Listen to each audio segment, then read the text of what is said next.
चलिए आज आपको छोटा सा टिप्स देता हूँ टेंशन के ऊपर। टेंशन एक ऐसी चीज़ है जो सबको होती है और सोचते हैं लोग बाग कि मुझे ही टेंशन बहुत ज़्यादा है, जबकि सबको टेंशन है। पता है, हर घर में हर कई 4-5 खोपड़ियाँ रहती हैं हर घर में, और हर खोपड़ी के अंदर ढेर सारा टेंशन है।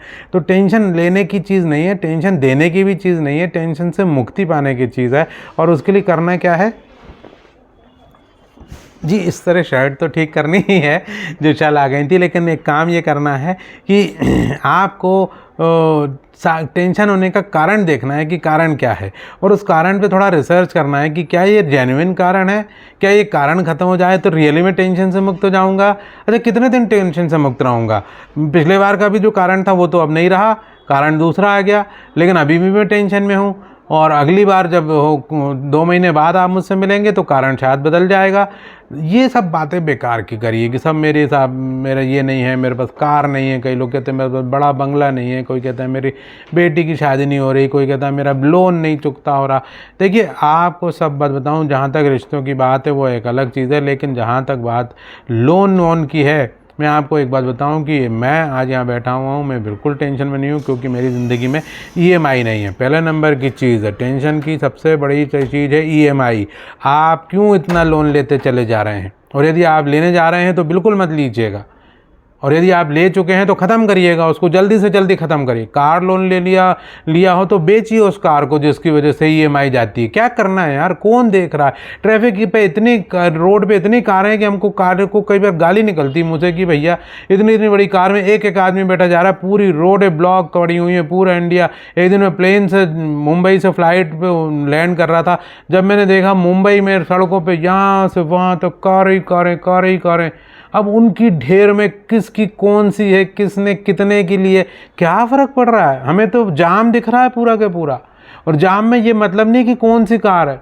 तो इस बात में मत जाओ कि कौन सी कार है, भाई थोड़ी नीचे दर्जे की कार ले लो, लेकिन अपने पैसों से लो, अपने पैसों से लो, बैंक के पैसों से मत लो भाई, बैंक के पैसों से मत लो। आपसे निवेदन है कि कोई भी गाड़ी बैंक के पैसों से मत लो। मुझे तो बैंक वाले मिल जाते हैं और वो कहते हैं सर आपको लोन चाहिए क्या? तो मैं कहता हूँ हाँ चाहिए, मैं इसलिए चाहिए बोल देता हूँ। अब मुझे उनको बहुत ज़बरदस्त सुनाने का मौका मिल जाता है, उनको फटकारने का मौका मिल जाता है। मैं कहता हाँ मैडम चाहिए। फिर वो मुझसे बात करने लगी। अभी कुछ दिन पहले एक लेडी का फ़ोन आया, पता नहीं कौन, वो कहने कि आपको लोन चाहिए? मैंने कहा हाँ चाहिए। तो फिर मुझसे किस बारे में चाहिए? मैंने कहा मैडम आई एम सॉरी, मुझे लोन वोन नहीं चाहिए, मैं तो आपसे बात बढ़ाने के लिए बात कर रहा था। लेकिन मैं आपको बताऊं, आपको पापा ने इतना अच्छा पढ़ाया लिखाया बेटा, और आपको ये लोन के लिए आप बात करने में अपनी ज़िंदगी लगा रहे। कुछ अच्छा काम करो, किसी को कुछ अच्छी चीज़ दो। मेरे से नेचुरोपैथी सीख के नेचुरोपैथिक बन जाओ, कुछ लोगों को फ़ायदा हो आपसे मिल के, आपके जीवन में आने के बाद कुछ फ़ायदा हो। भगवान के घर जाओ और पूछे भगवान क्या किया, तो आपके पास सुनाने को स्टोरी हो कि भगवान तेरे बंदों को हमने स्वस्थ किया। भगवान भी खुश होगा कि वाह वाह वाह मज़ेदार, इधर तो आजा बे। वो गले लगाएगा हमको, बोले तेरे को फिर से जाना है क्या? जब मैं भेजता हूँ ओ इस बार ज़्यादा लोगों को स्वस्थ करके आना। वो तो कहानियाँ भी बहुत अच्छी अच्छी सुनाता है, उनका टेंशन दूर करता, जाओ उसको दूर करके आना, समझ गए? तो भगवान भी खुश होगा। आप कहो कि भगवान मैंने लोन बेचा, इतने सालों लोगों को ईएमआई दी, उसके बाद वो लड़के ने सुसाइड कर लिया, मुझे बड़ा दुख लगा। मेरी ईएमआई से उसने सुसाइड करा। मतलब हम लोग फिर क्या करते हैं, पहले लोन बेचते हैं, फिर वसूली वाले भी हम ही होते हैं, फिर हम उसकी वसूली में लग जाते हैं। मतलब क्या जॉब कर। तो वो लड़की को बड़ा अच्छा लगा सुन के मेरी बात कि नहीं हाँ सर आप सही कह रहे हैं, मैं अब जाके ये जॉब, मैंने उसको जॉब भी छुड़वा दिया। और लोन बेचने वाली टेंशन में आ गई, वो मुझे टेंशन दे रही थी। अरे भाई लोन मत लो, आप कार लोन मत लो, आप मोटरसाइकिल लोन मत लो, इवन घर का लोन भी मत लो। भैया छोटे घर में रह लो, किराए के घर में रहो, चैन से तो रहो। जितने दिन जी रहे चैन से जियो। वाइफ को बोलो चाय बनाओ, कॉफ़ी बनाओ, ये बनाओ वो बनाओ, बढ़िया बैठ के खाओ सब घर वालों के साथ में, अच्छी अच्छी चीज़ें बना के खाओ। क्या ईएमआई भरे चले जा रहे, टेंशन में आए चले जा रहे। तो पहले नंबर का टेंशन की चीज़ है ईएमआई। बंद करो इसी ईएमआई को, वापस करो सारी चीज़ें जो आपने लोन पे ली हुई हैं, वापस करो। और किसी ना किसी, आप कैसे करोगे उसके लिए मेरे को पर्सनल फ़ोन कर लेना, मैं हेल्प कर दूंगा इंडिविजुअली भी। लेकिन आप पहले प्रण करो कि मैं ईएमआई ख़त्म करूंगा अपनी ज़िंदगी से। जिस दिन आप ये ईएमआई का लेबल अपने शरीर से हटाएंगे ना, उस दिन आपको आपकी फ़ोन की घंटी पे डर नहीं लगेगा। नहीं तो पता है ये फ़ोन की घंटी बजती है ना, ये जैसी फ़ोन ट्रू ट्रू बोला, अरे बाप रे देख किसका फ़ोन है, एकदम हमारे को टेंशन हो जाता है। फ़ोन की घंटी सुन के लोगों को टेंशन हो जाता है, क्योंकि उनकी ईएमआई बहुत सारी है।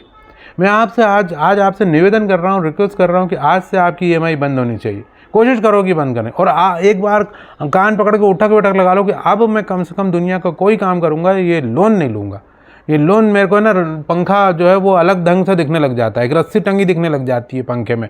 पंखा लगाया हमने था हवा खाने के लिए, और इससे हमें टेंशन देख के ऐसा लगता है हम मर ही जाएँ, क्योंकि हमको कई बार मरने की फीलिंग आती है। और ये वसूली वाले इतने परेशान करते हैं, इतना परेशान करते हैं मत पूछो।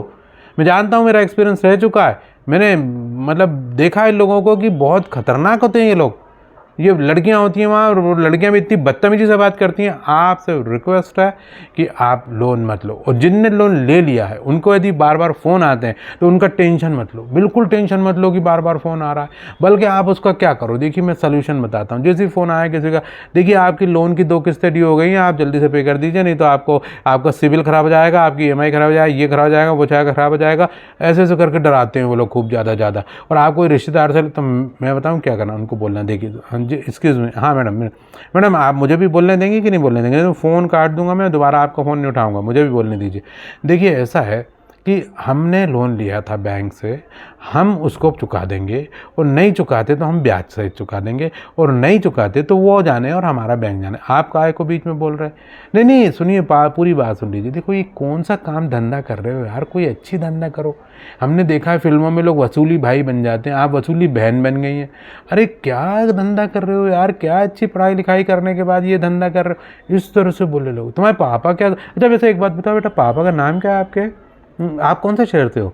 नहीं बता रहे ना आपको, आप पर्सनल क्या बोला आपने, पर्सनल इन्फॉर्मेशन शेयर नहीं करो, तो हमारी पर्सनल इन्फॉर्मेशन में आप टांग अड़ाओ, आप अपनी शेयर ना करो। अगेन फिर से बोलूँगा, ये EMI ख़त्म करो। दूसरी बात, कभी लोन मत लेना, कान पकड़ के उठक बैठक लगा लो। और तीसरी बात, आगे बढ़ते हैं। पहले नंबर की चीज़ लोन हमने ख़त्म करा। दूसरा नंबर की चीज़ जो लोगों को टेंशन होता है कि मेरे पास गाड़ी बड़ी नहीं है। अरे गाड़ी छोटी हो बड़ी हो उससे क्या, मैं भी दूसरे शहर में क्विड चलाते घूमता रहता हूँ।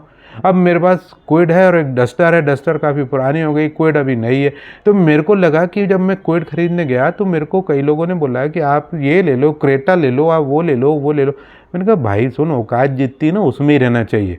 क्या, मेरे को एक भी लोन नहीं चाहिए। वो क्विड लेने गया तो वो रेनॉल्ट वाला था, रेनॉल्ट वाला बोला सर आप वो वाली ले लीजिए, सर वो वाली ले लीजिए। मैंने कहा मुझे मालूम है बेटा, मुझे सब मालूम है ऑटोमोबाइल के बारे में, मैं सारी गाड़ियों को जानता हूँ। तू जितना जानता ना उससे ज़्यादा मैं जानता हूँ। मैंने अपनी ज़िंदगी की शुरुआत ही ऑटोमोबाइल से शुरू करी थी, और मैं बजाज ऑटो लिमिटेड ट्रेनिंग करने गया था। वो ट्रेनिंग से उसके बाद ही मैं ट्रेनर बन गया खुद। तो मैं जानता हूँ बेटा, तू मुझे मत समझा, लेकिन मुझे जो चाहिए ना, मेरी औकात में मुझे गाड़ी लेनी है, वही मुझे लेने दे, बस इतना ही तो करना है। ये मत सोचो कि सामने वाला देख के आपको क्या सोच रहा होगा। सामने वाला ये नहीं सोच रहा, सामने वाला ये सोच रहा है कि देखो कितने मज़े में ज़िंदगी जी रहा है यार, छोटी गाड़ी चला रहा है लेकिन कितने मज़े में जी रहा है। और एक हमने बड़ी गाड़ी खरीद ली और खाली बड़ी EMI हो गई, और बड़ा घर खरीद लिया, बड़ी EMI हो गया। अरे यार गलती हो गई, वो ये सोच रहा है। तुम सोच रहे हो कि वो तुमको देख के खुश हो रहा है कि तुम बड़ी गाड़ी में आए कि छोटी गाड़ी, ये छोटी गाड़ी पे देख के तुम्हें इंसल्टिंग सोच रहा है। इंसल्टिंग नहीं सोच रहा, वो ये सोच रहा है कितना समझदार आदमी है ये। तो मेरे से थोड़ी सी समझ लो, और आज से आप बड़ी बड़ी छोटी छोटी करना बंद कर दो। बड़ी छोटी ज़िंदगी में, इसी में ज़िंदगी बीती चली जा रही, बड़ी छोटी। मुंबई में हम रहते थे, हमारे पड़ोस में एक मराठी फैमिली रहती थी, कहती थी देखो हमारी वाटी तुम्हारी वाटी से बड़ी है। मैंने कहा ये वाटी क्या होता है? बोले कटोरी। अच्छा कटोरी बड़ी है तो क्या तुम लोग तुम एक कटोरी खाते हो, हम 3 कटोरी खाते हैं, अब हमारी ज़्यादा बड़ी हो गई। अरे यार हद कर रहे, बड़ी छोटी में ज़िंदगी बीती जा रही। कुछ नहीं सोचना कि किसकी घर बड़ा, किसकी कार बड़ी, किसका ये बड़ा, किसकी बीवी बड़ी, किसकी बीवी छोटी, ये सब छोड़ो, ये सब बेकार की बातें छोड़ो। तो आपको इस बात पे टेंशन में नहीं आना है ना। तो दूसरा नंबर का टेंशन बड़ी छोटी छोड़ना पड़ेगा जब ये EMI के चक्कर छूटेगा। EMI छोड़ो, बड़ी छोटी छोड़ो। तीसरा नंबर की चीज़, मान लीजिए मेरी बेटी शादी नहीं हो रही तो बेटी की शादी, अरे बेटी की, बेटा की, इसकी शादी, उसकी शादी, भैया ये सब ऊपर के रिश्ते की बात है। हमें तो हमारी बीवी खड़ी मिल गई रास्ते में अचानक से MP नगर भोपाल में, हमने उसको प्रपोज़ कर दिया, वो आई नहीं, हम चक्कर काटे उसके घर के, और चक्कर काटते काटते हम उसके एक दिन घर पहुंच गए। घर पे हमने उसको अपना विजिटिंग कार्ड दिया कि भैया हमें मिलना, आपसे बात करनी है। घर पे ही जाके बोला कि मुझे इनसे बात करनी है, वो थी नहीं घर पे। ये मज़ा होता है ज़िंदगी का, ये मज़ा होता है ज़िंदगी का सर, कि जब आप किसी को प्रपोज़ करें, जब आप किसी के घर जाएं, जब आप किसी को प्यार करें, तब शादी करें, मज़ा आएगा। ये थोड़ी कि सब चल पड़े, हमने अपना बायोडाटा निकाला और कितनी किसकी सैलरी मैचिंग में ज़िंदगी डस्टबिन बन जाती है। तो आपको ये मानना पड़ेगा कि हम तो रिश्ते ऊपर बद से बन के आते हैं, भगवान जी के रिश्ते हमने थोड़ी बनाए। तो यदि बेटी की शादी नहीं होती तो नहीं लिखी थी, तो नहीं हुई, जब होनी होगी जब हो जाएगी, हम टेंशन काहे को लें। That's all. कभी किसी को बच्चा नहीं हुआ तो टेंशन होते लोग कि बच्चा नहीं हो रहा। अरे बच्चा भगवान की देन है भाई, होगा तो हो जाएगा, नहीं होगा तो नहीं होगा, जाने दो।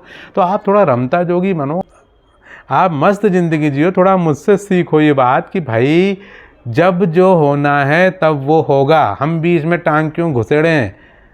तो तुलसी आसरे राम के, निर्भय होके सोए, अनहोनी होनी नहीं, होनी होए सो होए। पहला पार्ट था मेरा ये टेंशन का, मैं इसमें लिख देता हूँ। पार्ट नंबर 1 मैंने आज आपको 2 चीज़ें बताई, एक तो EMI मत लो, दूसरा कार लोन या कोई लोन मत लो, तीसरा बड़ी छोटी मत करो, और अभी शादी की बात अभी चल रही है। तो कल फिर से दूसरे वीडियो में मिलते हैं। लेकिन सुनो, भूलना नहीं, शाम को 8 बजे मेरा वीडियो डल जाता है फेसबुक पे भी और यूट्यूब पे भी। तो आप इसको देखिएगा, आप इसको एंजॉय करिएगा, इससे कुछ सीखने की कोशिश करिएगा। थैंक यू, शुक्रिया।